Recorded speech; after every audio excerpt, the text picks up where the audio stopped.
ये रामू है, ये है नल्ला, ठीक है। और अब इसके घर वालों ने सोचा तो ऐसी नल्ला बना रहेगा, क्या किया जाए, रामू शामू व्हाटएवर, मैं वो और बाकी बच्चों का नाम नहीं ले सकती है। तो घर वालों ने चलो स्कूल भेजा, कॉलेज भेजा, ठीक है। तो अब इसके अंदर ये क्या बन गया, रिसोर्स। अब क्या बन गया ये रिसोर्स, पहले क्या था ये नल्ला, नल्ले से क्या बना रिसोर्स। रिसोर्स क्या होता है, आपने 9th में पढ़ा होगा, रिसोर्स क्या होता है, रिसोर्सेज क्या होते हैं, संसाधन।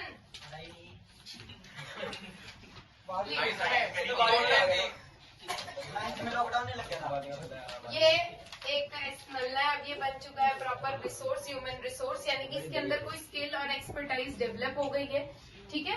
तो इसको बोलेंगे ह्यूमन रिसोर्स। इसको रिसोर्स नहीं बोलेंगे, ह्यूमन इसको भी बोलेंगे। इंसान तो देखो ये भी है, लेकिन ये ह्यूमन नल्ला है, ये ह्यूमन रिसोर्स है, क्योंकि इसके अंदर क्या डेवलप हो गई है, स्किल या फिर एक्सपर्टाइज। अब ह्यूमन कैपिटल क्या होता है, जितने भी ऐसे ह्यूमन रिसोर्स है उनका जो स्टॉक होता है उसको क्या बोलते हैं, ह्यूमन कैपिटल। ध्यान से समझना, उसके स्टॉक को, कई बार ये एमसीक्यू में आता है कि human capital is a stock और flow, so it is a stock. Stock क्या होता है, which is measured at a point of time, जो एक पॉइंट ऑफ टाइम पे मेजर हो उसको क्या बोलते हैं, स्टॉक। क्लियर हो गया, ह्यूमन रिसोर्स और ह्यूमन कैपिटल क्या होती है। उसके बाद आता है बेटा ह्यूमन कैपिटल फॉर्मेशन। अब जैसे साल के शुरू में हमारे पास 10,000 स्किल लेबर थे, साल के एंड में हमारे पास कितने हो गए 12,000, तो यानी कि 2,000 का क्या हुआ, human capital formation.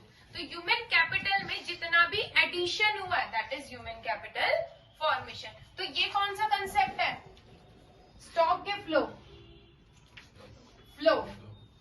Which is measured over a period of time. एक साल के दौरान कितना एडिशन हुआ है, कितनी स्किल लेबर और तैयार हो गई है, वो है flow. Eight a point of time पे क्या होता है, स्टॉक। तो ह्यूमन कैपिटल स्टॉक है, human capital formation flow. Is that clear, समझ आ गया, यहाँ तक क्लियर हो गया। उसके बाद आता है बेटा ह्यूमन कैपिटल। ह्यूमन कैपिटल और एक होता है ह्यूमन डेवलपमेंट। ह्यूमन कैपिटल सिर्फ क्या है कि स्किल आई, एक्सपर्टाइज आई, धीरे धीरे वो अपनी स्किल को पॉलिश करेगा और अच्छे से डेवलप होगा, तो अल्टीमेटली रिजल्ट क्या मिलेगा आपको, ह्यूमन डेवलपमेंट। तो ह्यूमन कैपिटल एक जरिया है कहां तक पहुंचने का, ह्यूमन डेवलपमेंट तक पहुंचने का। समझ आया है, एमसीक्यूज में आते हैं ये सारे points, means, and, flow, stock, skill, expertise. Clear हो गया। अब बात आती है कि इस नल्ले को रिसोर्स कैसे बनाया जाए। रिसोर्स बनाने के 6 सोर्सेज हैं, 6 तरीके से आप उसको क्या बना सकते हो, नल्ले को रिसोर्स यानी कि ह्यूमन कैपिटल। कैसे बना सकते हो, एजुकेशन, उसकी पढ़ाई पे पैसा खर्च करके। उसके बाद हेल्थ इज ऑल्सो इम्पोर्टेंट। एक इंसान है काफी पढ़ा लिखा है लेकिन वो बीमार रहता है, जैसे कि, तो उसने हिसाब से उतनी वो प्रोग्रेस नहीं कर पाएगा ना, ऑब्वियस सी बात है। सो health is wealth, a sound mind resides in a sound body, ठीक है। अगर आप हेल्दी नहीं हो और आपके पास स्किल है तो आप उतनी एफिशिएंटली वर्क नहीं कर पाओगे, तो हेल्थ पे भी खर्चा करना जरूरी है। ऑन द जॉब ट्रेनिंग क्या होता है, जैसे कि आपने देखा होगा ग्रेजुएशन में प्लेसमेंट होती है, तो अभी लास्ट सेमेस्टर में ही प्लेसमेंट हो जाती है, जॉब लग जाती है, वो जॉब भी करते रहते हैं और उनको ट्रेनिंग भी मिलती रहती है, that is on the job training. Job के साथ साथ इसके ऊपर केस स्टडी भी आई हुई है सैंपल पेपर में, कि जॉब कर रहे हैं, ऑफिस में बैठे हैं और साइड बाय साइड उन्हें इंस्ट्रक्शंस मिल रही है, तो किसका एग्जांपल है, on the job training. Study programme for adults, adults के लिए स्टडी प्रोग्राम्स चलाए जाने चाहिए जिनसे कि वो क्या बन जाए, ह्यूमन कैपिटल। माइग्रेशन, माइग्रेशन क्या होता है, एक जगह से दूसरी जगह जाना। तो जब गांव से, रूरल एरिया से अर्बन में आते हैं दैट इज माइग्रेशन, काम ढूंढने के लिए आते हैं। लेकिन इस माइग्रेशन की कुछ कॉस्ट भी होती है, वो कॉस्ट क्या होती है, नंबर 1 एक तो उनका कॉस्ट ऑफ ट्रांसपोर्टेशन, और दूसरा लिविंग एक्सपेंसेस बढ़ जाते हैं। भाई गांव में तो सस्ते में टाइम कट जाता है बट शहरों में सस्ते में टाइम नहीं कटता। लेकिन जो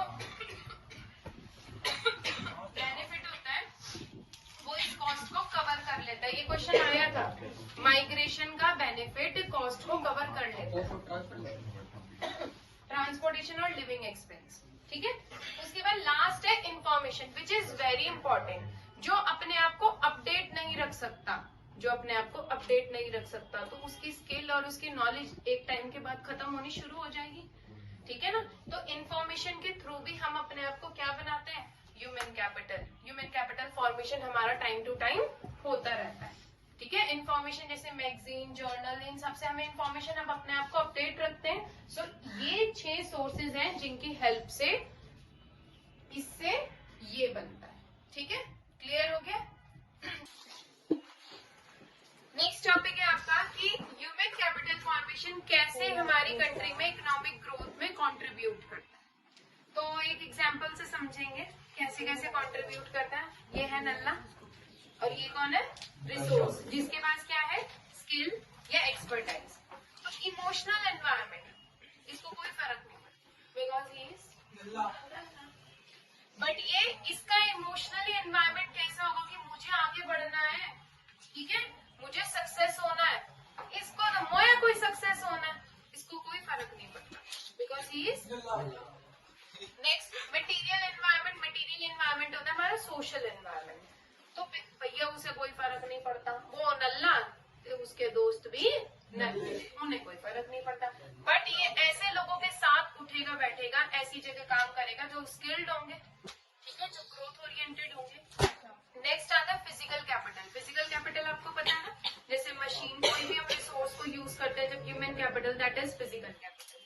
तो अब वही बात आ गई, अब ये क्या मोया फिजिकल कैपिटल को यूज करेगा, ये तो नल्ला है तो कुछ करता धरता ही नहीं, लेकिन ये फिजिकल कैपिटल को कैसे यूज करेगा, काफी अच्छे से। अब एक पर्सन है आईआईटी से, उसने मैकेनिकल इंजीनियरिंग करी है, तो वो मशीन्स को अच्छे से ऑपरेट करेगा, यस और नो, बिकॉज वो उसमें क्या है, स्पेशलाइज्ड है। तो जो जिसमें स्पेशलाइज्ड हो जाता है वो उस चीज को काफी अच्छे से यूज करते हैं। सबका मोटिव क्या होता है, सीए हायर करना और आपका आईआईटीएंस को हायर करना, क्या रीजन है कि वो इनपुट कम यूज करें और आउटपुट ज्यादा आए, यानी कि प्रोडक्टिविटी बढ़े। प्रोडक्टिविटी क्या होता है, इनपुट पर आउटपुट, रिसोर्सेज को एफिशिएंटली यूज करें, ठीक है। नेक्स्ट पॉइंट आता है पार्टिसिपेशन। अब वही बात, वो क्या है, नल्ला, तो वो तो कहीं भी पार्टिसिपेट नहीं करेगा, कोई भी काम नहीं करेगा। लेकिन ये देखो, इतनी स्किल और एक्सपर्टाइज लेने के बाद वो घर थोड़ी बैठेगा, वो कुछ तो काम करेगा, और जब वो कुछ काम करेगा तो पैसा भी कमाएगा, है ना। जब पार्टिसिपेशन आ गया, हायर रेट ऑफ पार्टिसिपेशन, और जब वो पैसा कमाएगा तो क्या आ जाएगी इकोनॉमी में, इक्वालिटी, कि भाई अमीर के साथ आपको भी टक्कर देने वाला बन गया, इक्वालिटी क्रिएट हुई। तो ये पॉइंट्स हैं इसके। Number 1 emotional and material environment importance, second increase in the productivity of physical capital, and number 3 participation and equality. अब बात करते हैं कि ये इसकी चेन इफेक्ट क्या होती है, जो हमने यहाँ पढ़ा इसी के लिए चेन इफेक्ट है।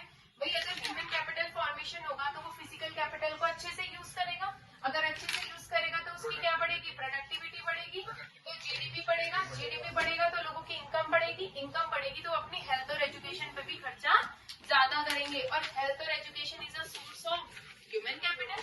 जब आप अपनी पढ़ाई पे, अपनी हेल्थ पे ज्यादा खर्चा करोगे, फिर से क्या हो जाएगा, ह्यूमन कैपिटल का स्टॉक बढ़ता रहेगा, फिर से क्या आएगा, ह्यूमन कैपिटल फॉर्मेशन। तो ये चेन इफेक्ट चलती है। अब इसके बारे में, ह्यूमन कैपिटल की इंपॉर्टेंस के बारे में कौन से प्लान में डिस्कस करा गया था, 7th प्लान, ठीक है, एमसीक्यूज में बहुत आता है। 7th प्लान में डिस्कस करी गई थी इंपॉर्टेंस ऑफ ह्यूमन कैपिटल, ठीक है। इसी के साथ ये टॉपिक होता है खत्म।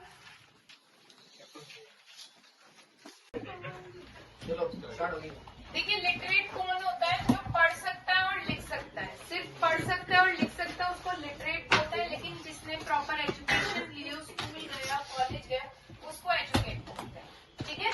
तो सेंसस जो हुआ था 2011 का, ये तो आपको पता है ना, मैंने पहले वाले चैप्टर में भी बताया था कि लास्ट सेंसस 2011 में हुआ था। उसके अकॉर्डिंग हमारे देश में 74.04% पॉपुलेशन लिटरेट है, जबकि डेवलप्ड कंट्रीज में 90 to 95%। अब क्या इंपॉर्टेंस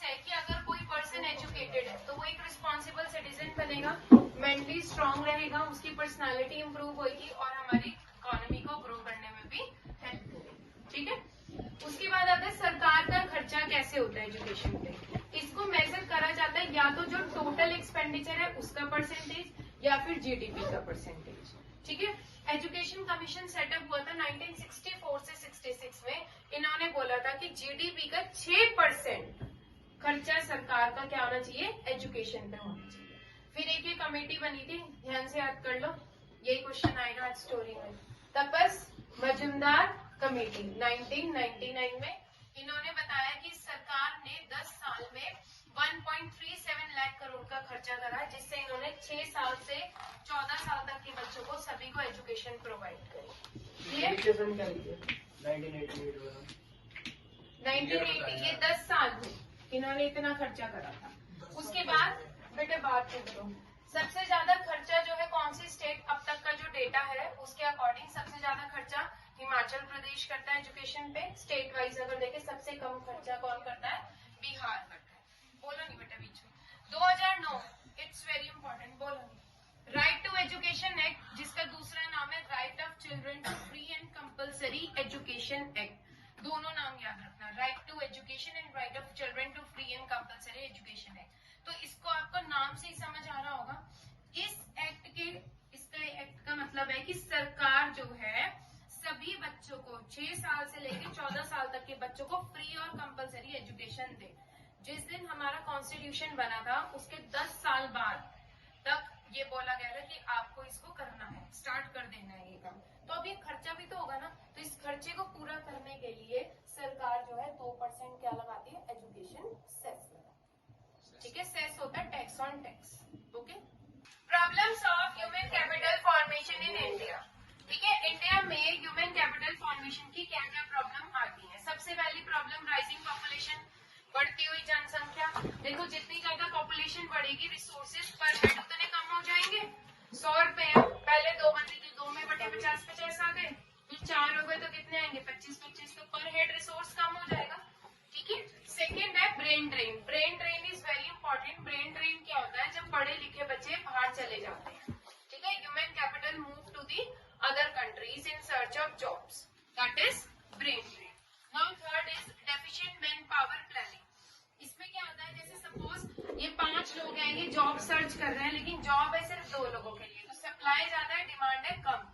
इस चीज की कमी, इस वजह से ह्यूमन कैपिटल फॉर्मेशन की प्रॉब्लम आती है। Next, insufficient on the job training in the primary sector. जैसे एग्रीकल्चर सेक्टर के अंदर जो फार्मर्स होते हैं उनको प्रॉपर ट्रेनिंग नहीं मिल पाती जिससे वो अपने प्रोडक्शन को बढ़ा सके। लास्ट, लो एकेडमिक स्टैंडर्ड। बहुत सारे कॉलेज और यूनिवर्सिटीज हैं जो डिग्री तो दे रहे हैं और बच्चे डिग्री भी ले रहे हैं, लेकिन कैसी डिग्री है जिसमें स्किल नहीं है। ठीक है, तो इतना पढ़ने के बाद भी उसको नौकरी नहीं मिल पा रही क्योंकि वो स्किल नहीं है, उसने सिर्फ एकेडमिक की डिग्री ली है, कोई स्किल्ड डिग्री उसके अंदर नहीं है, सिर्फ रट्टा हुआ और उसको डिग्री मिल गई, उसने कुछ सीखा नहीं। क्लियर हो गया, ये थी problems. Next still a challenge, ये क्वेश्चन बहुत आता है, इस तरीके से आ सकता है कि आपको क्या लगता है कि अब तो बहुत सारे कॉलेजेस और यूनिवर्सिटी ओपन हो गई हैं, तो क्या अब भी एजुकेशन एक चैलेंज है, तो आप क्या लिखेंगे, yes it is a challenge. Reason number 1, large number of illiterates. जो इलिटरेट होते हैं ना बहुत कम होते हैं, जिनकी सोच होती है कि अगर हम अनपढ़ रह गए कोई नहीं, हमारे बच्चे तो पढ़े लिखे। बट मोस्टली आपको जो स्लम एरियाज में मिलेंगे वो क्या शो करते हैं, मतलब उनकी माइंड सेटअप कैसा होता है कि ठीक है हम भी नहीं पढ़े हो, ये क्या करेंगे पढ़िए। Next, privatisation. प्राइवेट स्कूल्स की जो फी होती है वो बहुत कॉस्टली होती है, सो हर कोई उसको अफोर्ड नहीं कर सकता। नेक्स्ट, इन एडुकेट वोकलाइजेशन, यानी कि ऐसे कोर्सेज नहीं है जिनसे स्किल मिले। हमारे यहाँ पे सारी डिग्रीज ऐसी हैं जो सिर्फ एकेडमिक है, जिनसे कोई स्किल डेवलप नहीं हो पाती। ठीक है, इसीलिए एजुकेशन अभी भी एक चैलेंज बना हुआ है। Next, gender biasness. अभी भी यही सोच कहीं ना कहीं है कि लड़कों को ज्यादा पढ़ाओ क्योंकि किसी ने तो घर संभालना है। Low rural access level. Next point, कुछ गांव अभी भी ऐसे जो बहुत पिछड़े हुए हैं जहाँ पे अभी तक कोई एजुकेशन का नामो निशान नहीं है। अब नेक्स्ट पॉइंट आता है कि क्या जरूरत है सरकार को एजुकेशन और हेल्थ सेक्टर में इंटरफेयर करने की, क्योंकि सबसे बड़ी बात काफी इन्वेस्टमेंट चाहिए होती है विदाउट प्रॉफिट मोटिव के, तो प्राइवेट सेक्टर तो इंटरेस्ट लेता नहीं। कौन इंटरेस्ट लेगा फिर, सरकार ये नहीं देखती कि प्राइवेट सेक्टर तो ये देखता मैं आज पैसा लगाऊं मुझे ज्यादा साल के अंदर रिटर्न मिलता है, बट ये ऐसे सेक्टर्स हैं जहाँ पे आपको रिटर्न काफी टाइम बाद मिलता है। सरकार को आना पड़ेगा। और सबसे बड़ी बात, ये सबका हक है कि उनको फ्री हेल्थ, फ्री एजुकेशन की फैसिलिटी मिले। दूसरा, पुअर पीपल अफोर्ड नहीं कर सकते, इसलिए सरकार को क्या बनाने पड़ते हैं, government school, government colleges, government medical hospitals and all, ठीक है। और सबसे बड़ी बात, जो क्वालिटी है और कॉस्ट है उसका चेक करने के लिए सरकार को इंटरफेयर करना पड़ता है। प्राइवेट स्कूल्स में भी इंस्पेक्शन होती है, प्राइवेट हॉस्पिटल्स में भी इंस्पेक्शन होती है। तो क्यों? ताकि कहीं ये ना हो कि ये कुछ गलत कर रहे हो, ये क्वालिटी अपनी खराब दे रहे हो और कॉस्ट हद से ज्यादा हो, इसलिए सरकार को इंटरफेयर करने की जरूरत है। नेक्स्ट आ जाओ, लास्ट, एजुकेशनल, ऐसी कौन कौन सी एजुकेशनल ऑर्गेनाइजेशंस हैं जो टेक्स्ट मटेरियल और रूल्स और रेगुलेशन को डेवलप करते हैं। 12th तक के सारे रूल्स, टेक्स्ट मटेरियल कौन डेवलप करता है?